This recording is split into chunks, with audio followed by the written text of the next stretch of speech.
మీ business ఏదైనా మీ ఊర్లో promotion చేయాలంటే అది సుమన్ టీవీతోనే సాధ్యం. ఇప్పుడే సంప్రదించండి.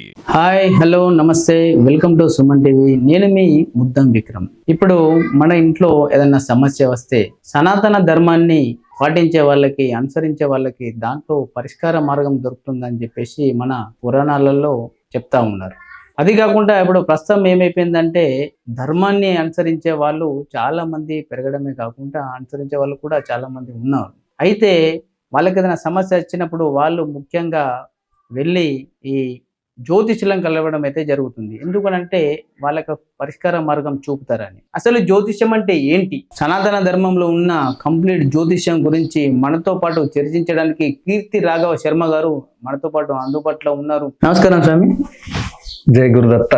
గురువుగారు చెప్పండి, సామాన్య ప్రజలకు ఏదైనా సమస్య వచ్చినప్పుడు వాళ్ళు జ్యోతిష్యుల దగ్గరికి వస్తూ ఉంటారు. కానీ జ్యోతిష్యంలో అందరూ రకరకాలుగా ఒక సమస్య పైన రకరకాలుగా వాళ్ళు పరిష్కార మార్గం చూపుతా ఉన్నారు కొందరు జ్యోతిష్యులు. అసలు జ్యోతిష్యం అంటే ఏంటి? మన పురాణాల్లో ఉన్నట్టుగా, మన సనాతన ధర్మంలో ఉన్నట్టుగా జ్యోతిష్యం గురించి పూర్తి వివరాలు మా సుమన్ టీవీ ప్రేక్షకులకు ఒకసారి పంచుకోండి. జై గురుదత్త. సుమన్ టీవీ ప్రేక్షకులందరికీ కూడా శుభాశిష్యులు. ముఖ్యంగా జ్యోతిష్యం అంటే మన అన్నగారు అన్నట్టు మంచి విషయాన్ని అడిగారు. ప్రజలందరికీ కూడా వినియోగం అవుతుంది అనుకుంటున్నాను నేను చెప్పే విషయాన్ని. పూర్వం ఋషులు మునులు అందరూ కూడా ఇవన్నీ దర్శించి మన పూర్వీకులు మనకు అప్పగించిన యొక్క భాండాగారం, దీన్ని మనం దాచుకోవాలి, కాపాడుకోవాలి. మరి జ్యోతిష్యం అంటే ఏంటి? తిథి వార నక్షత్ర యోగ కరణాలు, ఈ ఐదిటితోని జ్యోతిష్యము లెక్కింపబడుతుంది. మరి ఇవన్నీ కూడా ఇప్పుడు సైంటిస్టులు ఎంతో కష్టపడి రీసెర్చ్ చేసి గ్రహాలు ఉన్నాయి, అనేక భూమి లాంటి గ్రహాలు ఎన్నో ఉన్నాయి, యూనివర్స్లో ఎన్నో లోకాలు ఉన్నాయని మన పూర్వం మన వాళ్ళు ఋషులు మునులు చెప్పారు. ఇవన్నీ వాళ్ళు తపశ్శక్తితో దర్శించారు, ఎన్నో లోకాలు ఉన్నాయని. మరి అటువంటిది ఇప్పుడు కూడా జ్యోతిష్యాన్ని అవహేళన చేసేటట్టుగా, దీన్ని తప్పుతో పట్టించేటట్టుగా ఈ యొక్క కమర్షియల్గా చేసుకుంటున్నారు. ఇదంతా కూడా మన శాస్త్రం చెప్పబడి లేదు. పూర్వం నుంచి మన సాంప్రదాయం ఎలా ఉందంటే విద్య వైద్యము ఉచితం ఉండే. ఈ జ్యోతిష్య విద్య కానీ వైద్య విద్య కానీ ప్రతి ఇంట ఆ యొక్క అందరూ తెలుసుకునే వాళ్ళు, ఆ యొక్క ఇవన్నీ కూడా పాటించి క్షేమంగా ఉండేవాళ్ళు. మరి ఈ యొక్క బ్రహ్మత్వం అనేది దూరం ఎలా అవుతుంది? మరి ఆధ్యాత్మిక మార్గంలో ఉండి ఒక గురుస్థానంలో ఉన్నవాడికి కేవలం మద్యమాంసాలు సేవించడం వల్ల వానికి బ్రహ్మత్వం అంటే బ్రాహ్మణ తత్వం పోతుంది. బ్రాహ్మడంటే కర్మ నుంచి బ్రాహ్మడవుతాడు. అన్ని కర్మలు ఆచరిస్తూ సంధ్యావందన జపో యజ్ఞ అన్ని కార్యక్రమాలు చేస్తూ దేవతార్చన, ఇవన్నీ కూడా మన సాంప్రదాయంలో అతిథి సత్కారము, ఇవన్నీ కూడా మన సనాతన సాంప్రదాయంలో ఋషులు మునులు మనకి ఇవన్నీ ఇచ్చిన ధనం. ఇదే మనకు ధనం. నిజమైన ధనం ఏంటి కదా అంటే పూర్వీకులు మనకిచ్చిన సంపదలు కానీ వాళ్ళు ఇచ్చిన ఆస్తిపాస్తులు ఏవి కదా అంటే వాళ్ళు ఇచ్చిన విద్య. ఆ విద్యను మనము మన భారతదేశంకు విలువ ఉంది కదా అంటే కేవలము భారతదేశానికి విలువ సంస్కృతి సాంప్రదాయాలతో వచ్చింది. సనాతన ధర్మాన్ని గురించి చెప్పడానికే మన యోగక్షేమాల కోసం తిథివార నక్షత్ర యోగ కరణాలను బట్టి ఈ యొక్క జ్యోతిష్యం ఏర్పడింది. యూనివర్స్ కూడా మనం దర్శించినట్టయితే నక్షత్ర మండలము, అందులో ముఖ్యమైన నక్షత్రాలు 27 నక్షత్రాలు, ఆ యొక్క నక్షత్రాలు వారాలు, ఈ వారంకి ఈ నక్షత్రం కలిస్తే మంచిది, ఈ నెలలు మంచివన్నీ, ఇవన్నీ కూడా మనకు పూర్వీకులు చెప్పినారు.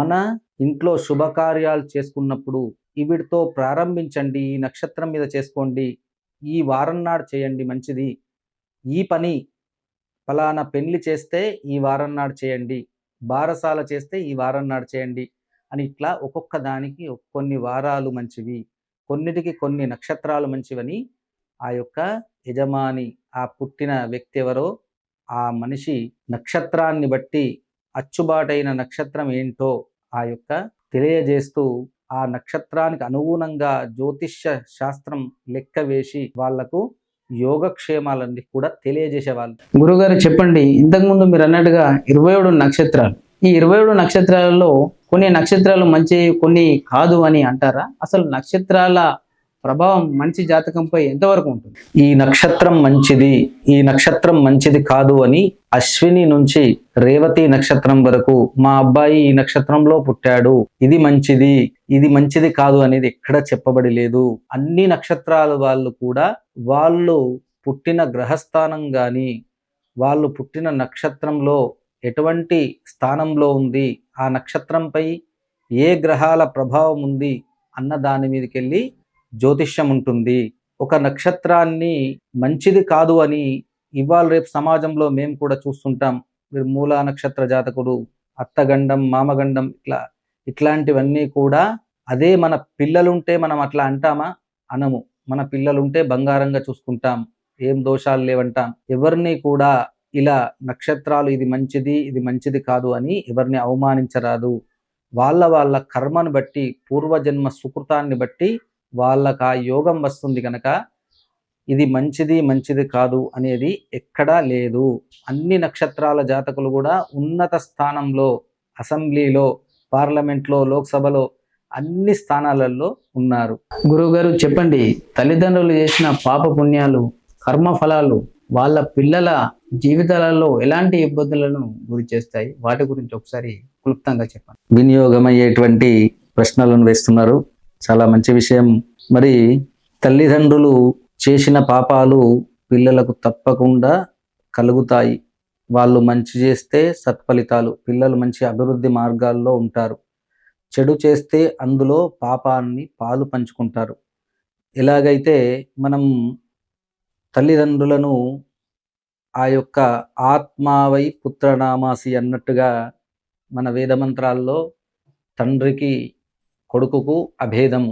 మరి తండ్రి నుంచే కొడుకు జన్మించాడు గనక మరి వాళ్ళు చేసిన పాపకర్మలు, వాళ్ళు చేసిన పుణ్యాలు, దాన ధర్మాలు, మంచి చేస్తే మంచి ఫలితం. మనది కర్మభూమి కనుక భారతదేశానికి పేరు ప్రఖ్యాతలు ఉన్నాయి, కర్మభూమి కనుక మనం కర్మ అంటే నిజమైన కర్మ. మనం ఉదయం లేచి మనం చేసే ప్రతి పని, దంతధావనం మొదలుకొని చివరికి రాత్రి పడుకునేదాకా ఇదన్నీ కూడా కర్మలే. నువ్వు ఈ మధ్యలో ఇతరులకు పరోపకార పుణ్యాయ పాపాయ పరపీడనం, వ్యాసుల వారు 18 పురాణాలను 2 ముక్కల్లో చెప్పాడు. నువ్వు పరోపకారం చేస్తే పుణ్యము, పరులకు హింసిస్తే పాపమని. 18 పురాణ సారాంశము 2 మాటలలో చెప్పాడు మన వ్యాస భగవానులు. ఇదన్నిటికి కూడా సమాధానాలు మన పూర్వజన్మలో ఆ యొక్క ఋషులు మునులు మనకు ఇచ్చారు. మరి ఈ యొక్క జ్యోతిష్యంలో నవగ్రహాల పూజలు ఎలాగైతే చేస్తున్నారో, పితృకర్మలు చేయని వాళ్ళకు కూడా తల్లిదండ్రులకు పిండ ప్రదానాలు, వారి పేరిట సంవత్సరం, మనకు రోజు ఇవాళ గడిచి రేపెట్లనో తల్లిదండ్రులకు సంవత్సరంకు ఒక రోజు కనుక మరి కర్మలు చేయని వారికి ఇబ్బందులు ఏర్పడతాయి. వాళ్లకు కష్ట సుఖాలు ఉంటాయి. వాళ్ళ పనులకు, పెళ్లిళ్లకు ఆటంకాలు జరుగుతాయి. జై గురుదత్త.